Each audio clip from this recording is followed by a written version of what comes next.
We often think of our emotions as something that happens to us, like a change in the weather, something that passes through us without changing who we are. But Louisa May Alcott suggests something much more profound in her novel, Moods. She proposes that our emotions aren't just passing clouds, they are the very lenses through which we view the world. If you are angry, the world looks hostile. If you are in love, the world looks bright and full of promise. In Alcott's view, we don't see the world as it is, but rather as our current mood dictates. This idea, that our internal state colours our entire reality, is the engine that drives the lives of her characters, pulling them through a series of intense passions, heavy duties, and ultimately, a quiet, spiritual grace. The story begins with Adam Warwick. He is a man of intense, almost frighteningly high principles. He is engaged to a woman named Ottila, who is magnetic and charming, but Adam sees something in her that worries him. He senses a predatory quality in her, a way she uses her charm to manipulate the world around her. Because he refuses to marry someone who lacks true, selfless virtue, he makes a radical choice. He breaks off the engagement and leaves for the north to seek a life of discipline and self-control. He wants to test his own character, to see if he can master his own intense nature before he commits his life to another. While Adam is away, we are introduced to the Yule family. There is Prue, who is practical and grounded, Mark, who is a poet but lacks the follow-through to make anything of his talent, and then there is Sylvia. Sylvia is the heart of the book, and she is a difficult, complicated young woman. She struggles with a deep sense of ennui, a restlessness that feels like a heavy fog. She is moody, often volatile, and feels a profound lack of connection to the world around her. It's during these early, uncertain years that she meets Geoffrey Moore. Moore is the exact opposite of Sylvia's volatility. He is steady, observant, and quietly devoted. He sees her, even when she doesn't feel seen, and a quiet, soulful connection forms between them. As Sylvia moves from the restlessness of girlhood into the complexities of womanhood, the paths of these characters begin to collide. There is a river excursion, a trip through the natural world that serves as a crucible for everyone involved. It is during this journey that Sylvia meets Adam Warwick. The connection between them is instantaneous and overwhelming. It isn't the steady, comfortable friendship she has with Moore, it is something much more dangerous and much more vital. Adam is a man of fire, and Sylvia, in her search for meaning, finds in him a reflection of her own intense internal life. They spend time together in nature, engaging in shared labour and experiencing the raw beauty of the landscape. Through these experiences, the bond between them deepens into a profound, almost consuming attraction. But their connection is haunted by the shadows of their pasts. Adam is still tethered to the memory and the obligation of Ottila, and Sylvia is still trying to navigate the turbulent waters of her own temperament. For a brief moment, it seems as though they might find a way to build a life together, a life driven by the sheer force of their shared passion. But life is rarely that simple. Adam, feeling the pressure of his obligations and perhaps unsettled by the intensity of what he feels for Sylvia, abruptly vanishes. He leaves her without a real explanation, leaving Sylvia to face the void he left behind. It turns out that Adam didn't just wander off, he was pulled back into the orbit of Ottila. The magnetic, predatory pull of his former fiancée was a force he couldn't quite escape, and his departure was a flight from the very intensity he had helped create. For Sylvia, the abandonment is devastating. She falls into a deep, dark depression. She tries to outrun her grief by throwing herself into social life, seeking the very distractions and superficialities she once found so empty. She moves through the world trying to drown out the silence Adam left behind, but the moods only grow darker. Eventually, she reaches a point of exhaustion. She realizes that she cannot live in the storm of her own passion forever. She seeks stability, and she finds it in Geoffrey Moore.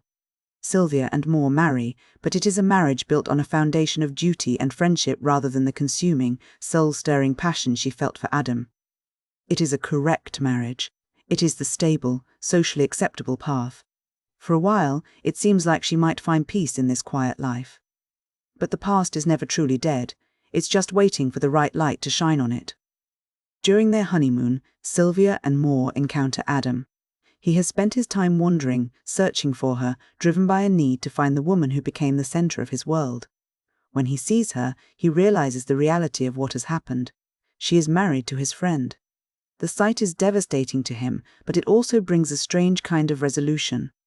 He sees that the life he wanted with her was perhaps a beautiful, impossible dream, and he begins to find a way to live with the grief. As the years pass, the characters are tested by life in ways they never could have imagined.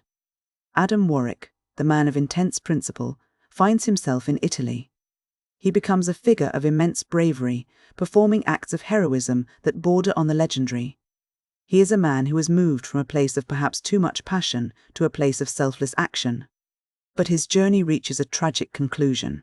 In a final, heroic act, Adam dies at sea while attempting to save Geoffrey Moore's life. He dies a martyr, and in doing so, he resolves the long-standing, unspoken rivalry between himself and the man who married the woman he loved. He gives his life for the man who has everything he once wanted. In the aftermath of this tragedy, the story moves toward its final, most profound movement. As the characters deal with the weight of this loss, Sylvia reveals a truth she has kept hidden from Moore. She has been dying of a terminal illness. She kept her suffering a secret, not out of a desire to deceive, but out of a desire to protect Moore's peace. She didn't want her own mood, her own physical and emotional struggle, to darken his life. The novel ends not with a grand romantic gesture, but with a moment of profound spiritual transcendence. As Sylvia faces her own death, she is no longer the volatile, moody girl who couldn't find her way in the world. She has been refined by her suffering. The sharp, painful experiences of her life, the passion for Adam, the duty to Moore, the grief of loss, have acted like a fire, burning away the impurities of her temperament. She meets death not with fear or resentment, but with a graceful, quiet acceptance. She has moved through the various moods of human existence to reach a state of clarity. When we look back at the story, we see that Alcott was doing more than just telling a tragic romance. She was exploring the idea of the refinement of the soul. The characters in Moods are all defined by how they handle the internal weather of their lives. Adam moves from passion to sacrifice. Moore moves from stability to the profound weight of loss. And Sylvia moves from the chaos of impulse to the stillness of spiritual strength. There is a recurring tension throughout the book between the life of passion and the life of duty. We see it in the contrast between Adam and Moore, and we see it in the way Sylvia moves between them. We often think of passion as the real way to live, the way that makes us feel most alive, while duty is something we settle for. But Alcott suggests a more complex relationship. Duty provides the vessel, the structure that allows a life to be lived, but passion is the substance that fills it. Without passion, life can feel empty and aimless, but without duty, passion can become a destructive force that leaves nothing but wreckage in its wake. The setting also plays a massive role in this psychological landscape. Alcott uses nature as a spiritual mirror. The river excursion, the wilderness, and eventually the vast indifferent sea all reflect the internal transitions of the characters. The river is the movement of youth and the rush of emotion. The sea is the ultimate overwhelming reality of mortality and the infinite. As the characters move through these landscapes, they are moving through the stages of their own development. The title, Moods, is ultimately about the lenses we wear. By the end of the book, the characters' lenses have changed. They no longer see the world through the distorted, colourful glass of impulse or the grey fog of ennui. They see it through the clear, sometimes painful, but ultimately peaceful lens of experience. In the end, the story leaves us with a sense of the transformative power of suffering. It's a challenging idea, that the hardest parts of our lives, the parts that feel like they might break us, are actually the parts that shape us into who we are meant to be. Sylvia's journey is a testament to this.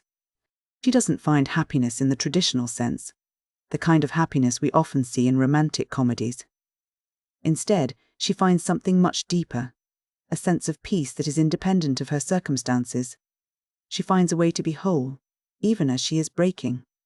As Moore is left to face the loss of both his wife and his friend, the reader is left to contemplate the weight of a life lived with such intensity. Alcott doesn't offer easy answers or a comforting, sentimental ending. Instead, she offers a vision of human life that is as complicated and as beautiful as the moods that drive us. She suggests that while we cannot control the storms that pass through us, we can choose how we are shaped by them. We can move from being victims of our temperament to being masters of our souls, finding a quiet, steady grace even in the face of the inevitable.